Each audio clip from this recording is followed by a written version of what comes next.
And this came from, this came from a drone. So you can see right here, this is like, this is a picture of this is the drone picture.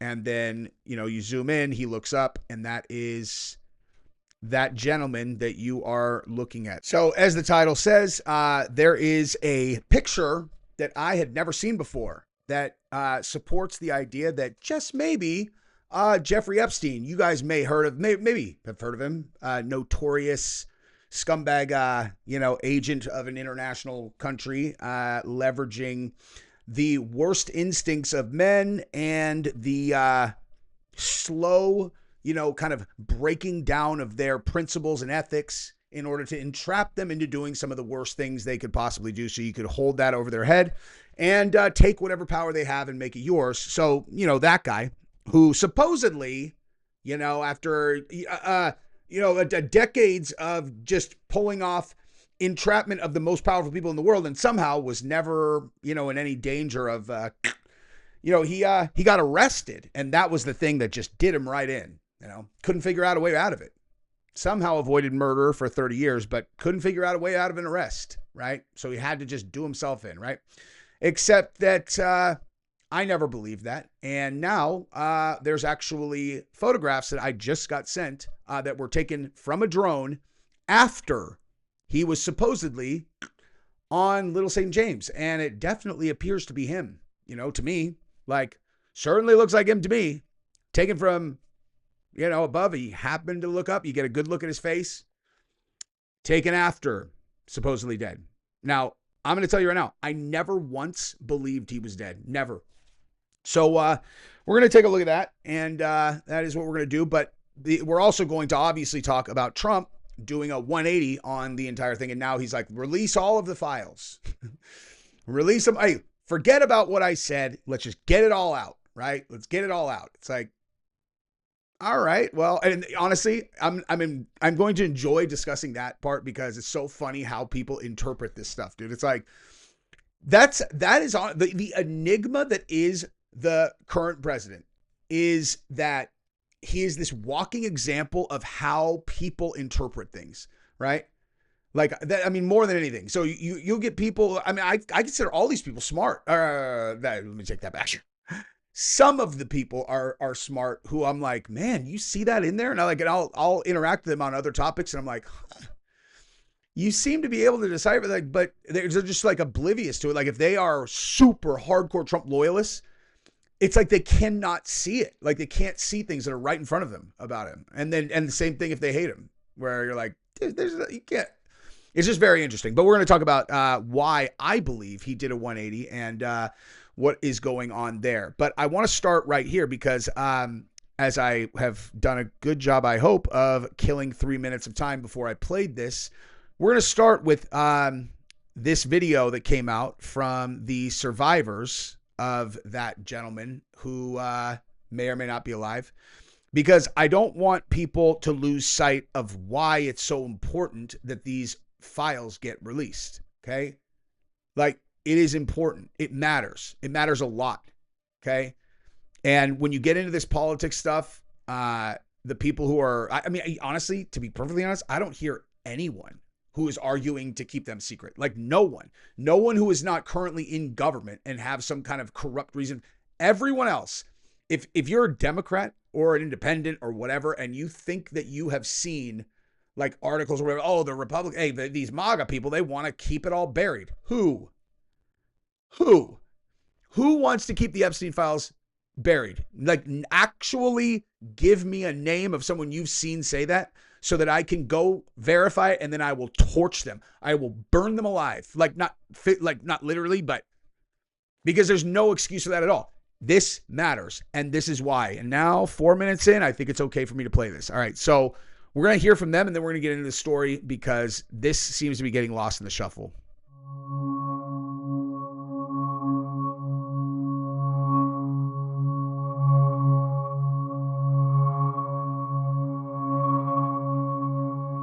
I suffered so much pain.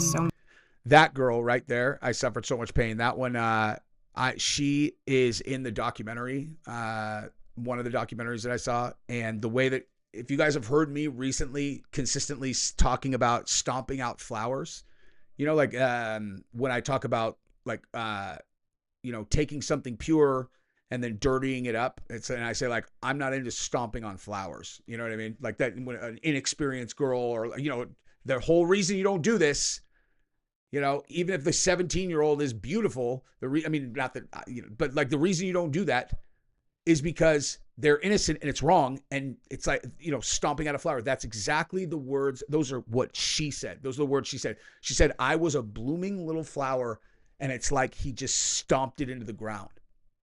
And I don't know, there's something about the way that she said that where I was like, I don't know, man, it hit heavy, dude. Because I am raising 3 little flowers.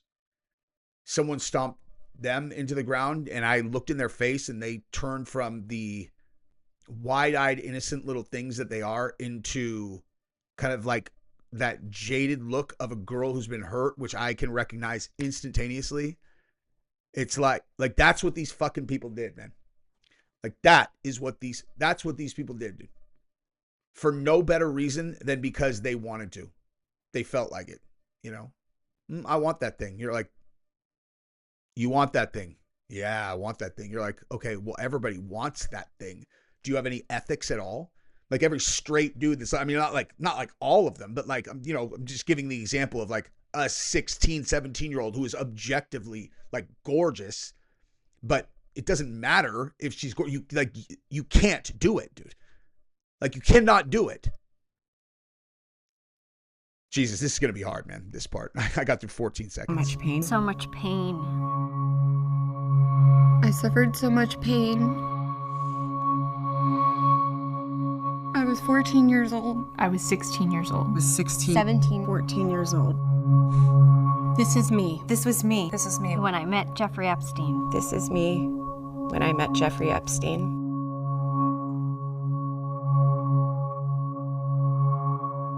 There are about 1,000 of us.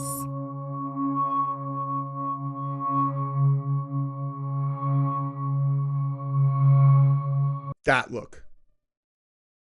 You know who she is? You want to know who she is specifically? That's the one that was an artist. Okay, she was a teenage artist. And Ghislaine Maxwell and Jeffrey Epstein approached her at an art show and wanted to commission her to either wanted to buy her paintings, and then, like, I think they wanted to buy her paintings and then wanted to commission her to do additional art for them. And they wanted her to like travel with them. And they took her to that Arizona, maybe New Mexico, whichever one, that one that was in the desert. They took her to that compound with them and had her stay there for, however long, and exactly what you would anticipate happened with both of them. Both, okay? Both of them. Not him, both of them. That's why when we talk about pardoning Ghislaine, I'm like, dude, no, okay? Absolutely not. This one, okay? This one came forward. This is the one where, if you've ever seen that hot mic moment where that blonde, gosh, I can't remember her name, but she's the anchor woman, and she's like, I had this years ago. She's like, I had all of it. I had all of this years ago. And she's like, and again, they said, no one knows who Jeffrey Epstein. She's like, I had Clinton, I had everything, and they cut it down. This is where that story started. She tried to come forward, her and her sister, and they bottled it up and shut it down. Okay? Like, you cannot give any quarter to anyone who partook in this. No one. No one. Certainly not Ghislaine Maxwell, who is probably the actual mastermind behind this entire thing. You got to wonder, why Jeffrey Epstein? They're like, well, probably because he is a person who's into 14-year-olds. And he's the devil. Sorry, like I said, this is going to be hard for me to not stop and talk. It's time to bring the secrets out of the shadows. It's time to shine a light into the darkness.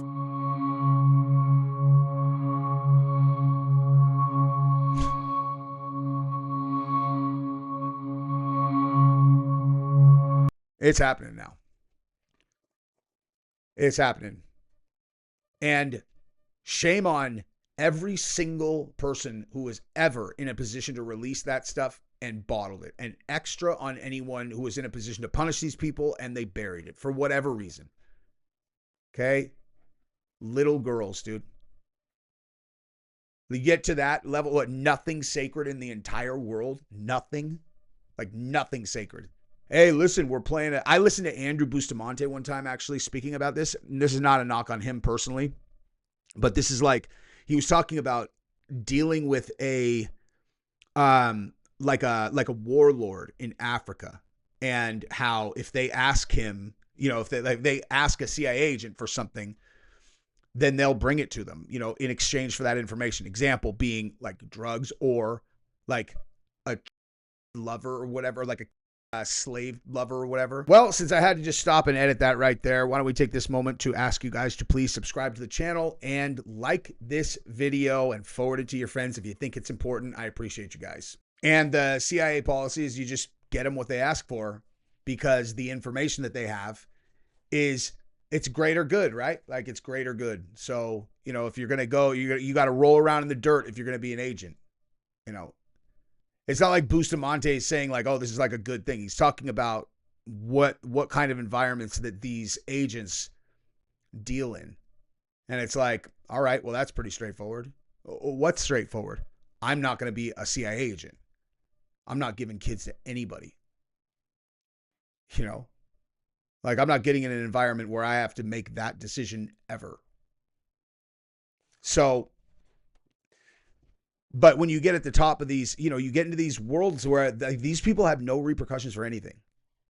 Have you ever really thought about what that would be like? Like, do you ever really actually consider how much of your behavior is based on the perceived potential consequences and the risk associated with that?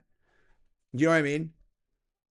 Like if someone's like, listen, we could get into this. We could get into that jewelry store right there. You like that Rolex? You like that watch? Yeah, I like that watch. The $150,000 whatever. Yeah, you want it? Of course I want it. You want to go in there and stick a gun in his face and take it? Stick a gun in his face? Yeah. You're like, you start looking around. I mean, you know, not like I would actually consider this, but like the process, you're looking around, you're like, I don't know if I'll get away with it. And there's like, oh, I'll get 20 years in prison for armed robbery and whatever. And if things go bad, like there are people who would do that and like would go, well, it's insured, right? Like it's insured. I'll just go take it. If there's no risk of jail. Okay. There are plenty. I mean, I'm just being totally honest. Like there are plenty of people that I would have hurt. Like I would have hurt for sure if no repercussions were there. But it's like, I'm not risking going to prison because I'm responsible for my wife and children. Perfect example. There was a contractor. Okay. Like Gabrielle, if you guys don't know my wife's family situation, she was raised by a single mother. Okay. Her dad was never in her life. Her mom, like she hustled to make ends meet. Okay. She does not have real money. She never had real money. She was a fighter to keep everything afloat. She never got, like, she got remarried for a few years. Then her stepdad died. Okay. And like, maybe like, I don't know, 5 years ago, some guy came in and stole $17,000 from her. Okay. Like it was a kitchen remodel that he pretended he was going to do. And he stole $10,000 from her. And then when she confronted him about it, he gave her some BS story. She gave him another $7,000. And then that's when we realized, she never talked to us about it, nothing, until she came and she's like, I'm really afraid that this is going to whatever. And I knew where that guy lived. Like I knew where he lived because we knew who he was. And absent the potential of me going to prison, I'd have put that fucking guy in the ground.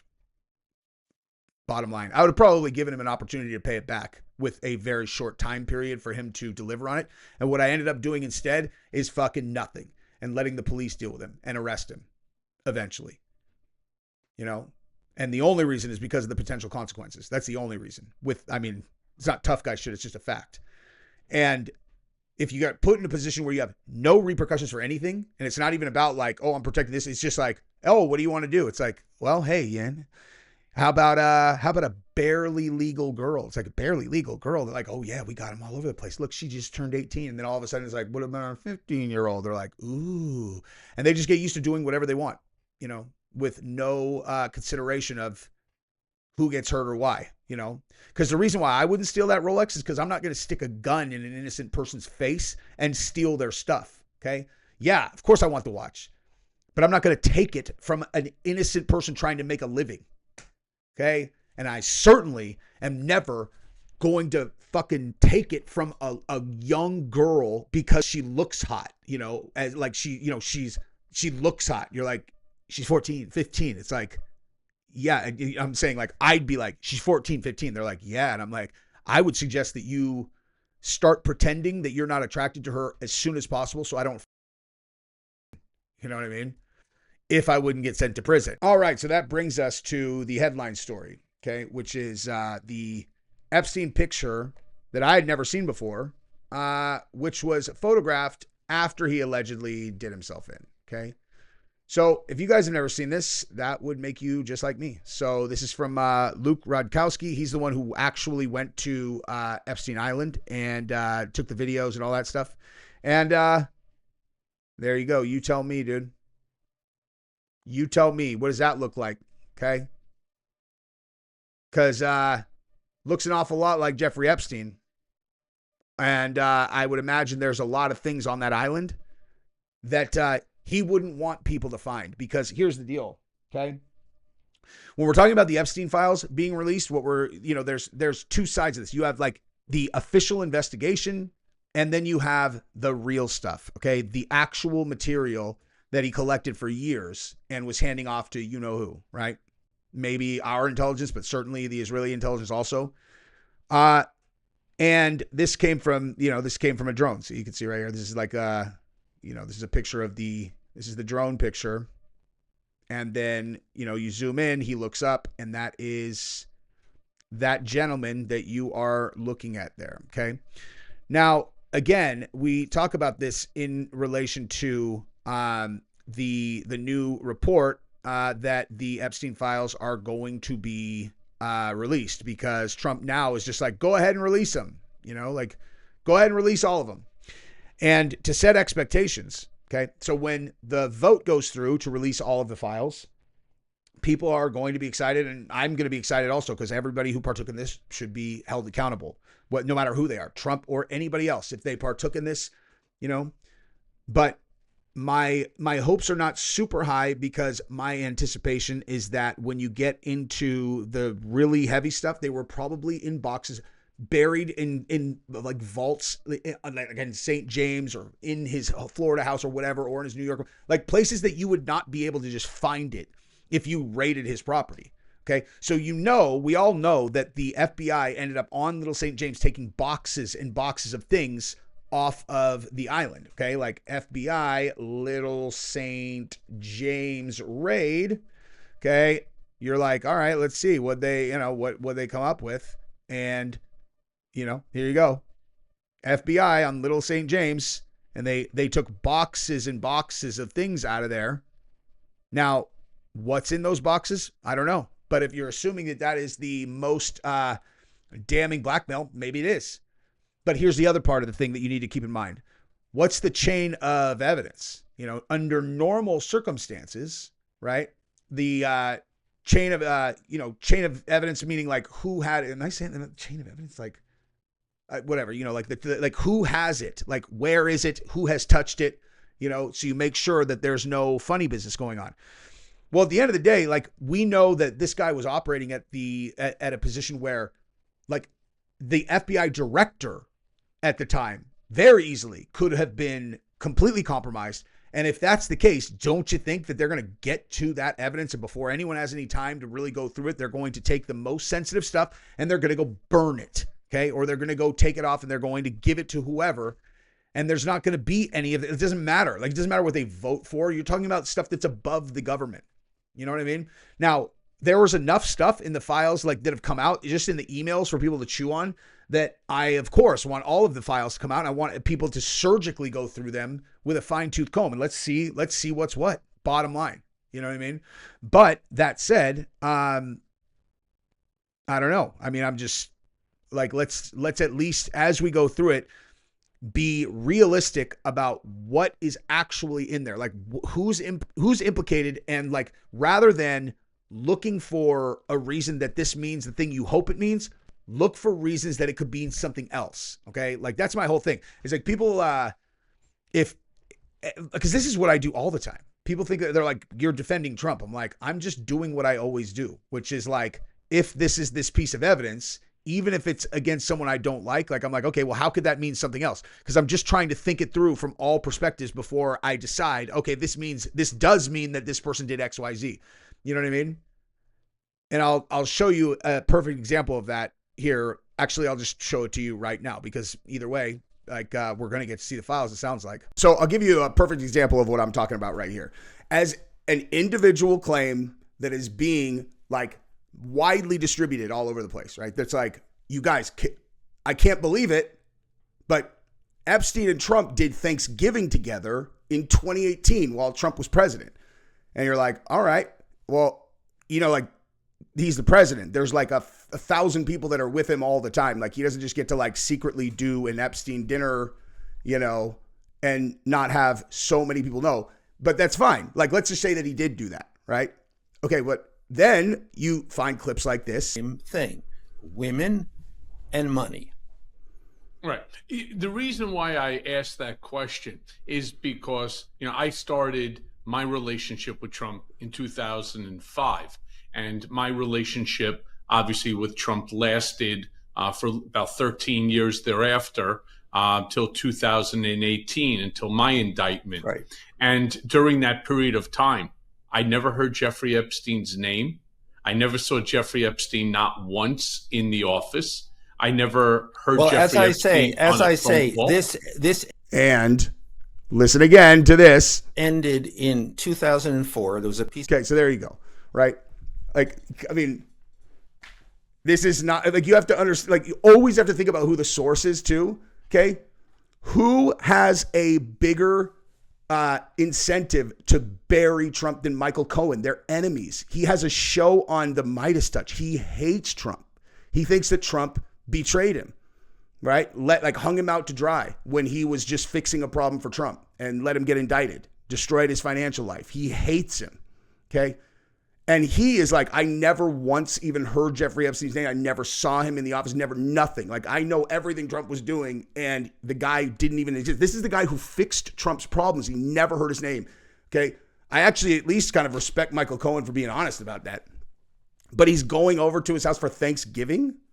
That makes sense. You have to re-examine. You're like, okay, well, is this a joke that they're making? Because like, that's the whole thing. Is like, in these emails, okay, the things they're saying, you have to keep in mind, man, from 2016 forever after, Trump is the number one most talked about topic in the world, period. Okay. Now, if you understand Trump's like mental, like his psychology, like, he is the biggest narcissistic megalomaniac of all time. That's all he wants. That's why he doesn't care when people talk trash about him. He doesn't care. All he wants is the attention. He is an absolute bottomless pit for attention. He loves it. Anybody who's ever interacted with him will tell you the same thing. Like, back in the day, he used to have like stacks of magazines in his office, and he had like notepads that would mark any time that he was mentioned in any periodical at all. You know what I mean? Like, this is like before internet was even big. Like, this is like well known. And so this is his dream, dude. Like, most talked about person in the world, president of the United States. He did it, right? But when you consider that, and then you look at a claim like, oh, he was there with them for Thanksgiving, and then you're all, what's that based on? And it's like, oh, well, this guy emailed Jeffrey and said, oh, I'm coming over on Thanksgiving. Am I going to walk in and see Trump? It's like, wait, hold on. So that's it? They're like, yeah, the person said that Trump had been there. It's like, guys, like, it could very easily be a joke. Like, Epstein, clearly there's no secrets about Trump having been friends with Epstein previously. Like, you know what I mean? Like, this is why none of this is even surprising to me. Like, I've done 90 videos on Epstein. Like, this is anything. There's nothing that's come out that I didn't already know. Literally nothing. I already knew all this stuff baked into the cake. That's why I'm kind of like, all right, well, what is this proof? Like, I already knew that Trump had a relationship with one of the worst people ever for a very long time. And he has some terrible quotes, horrific quotes. But he spent Thanksgiving with Jeffrey Epstein. What's the proof? Single email where a person goes, oh, am I going to walk in and Trump's still there? It's like, dude, that's a joke probably. Like, it's just a joke. People make, like, everybody's talking about Trump all the time. You know what I mean? And then the one about the BJ, I mean, listen, I'll be honest. If that's true, it's the funniest thing ever. So I honestly, I hope it is true. I really do. Like, I hope that's true. The problem, though, is that the email that it's based on literally says, get a picture or video of Trump giving, like, Bubba whatever. You know what I mean? And it's like, okay, but, and everyone's like, oh, yeah, that's Clinton. And it's like, yeah, but that also could have been a reference, like a joke about him going to prison, right?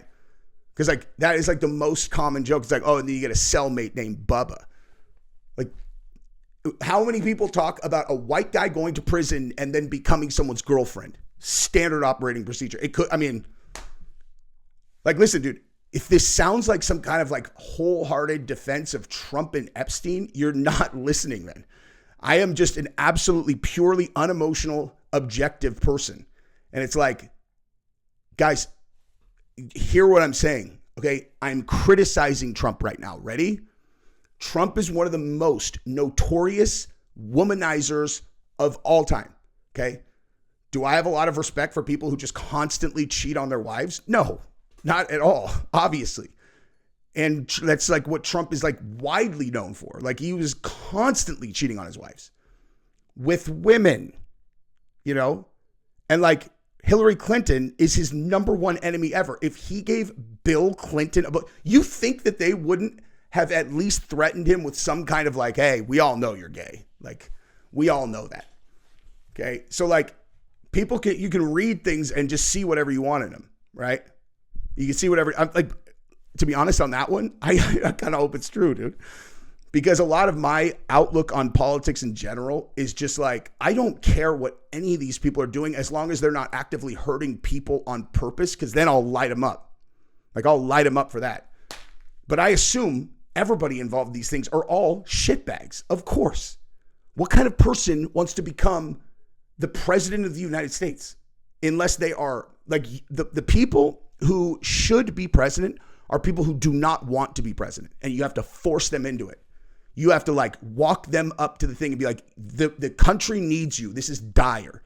The people who want it more than anything, like, there's something wrong there, dude. Like, this is not a desirable job at all. It's a job for a megalomaniac like Bill Clinton, like George, George Bush is a little bit different, but like Trump. You know what I mean? It's like, this is not a complicated recipe. A person who wants it as bad as Trump, you think that's like just the pure of heart, you know what I'm saying? Like, none of this is even surprising to me.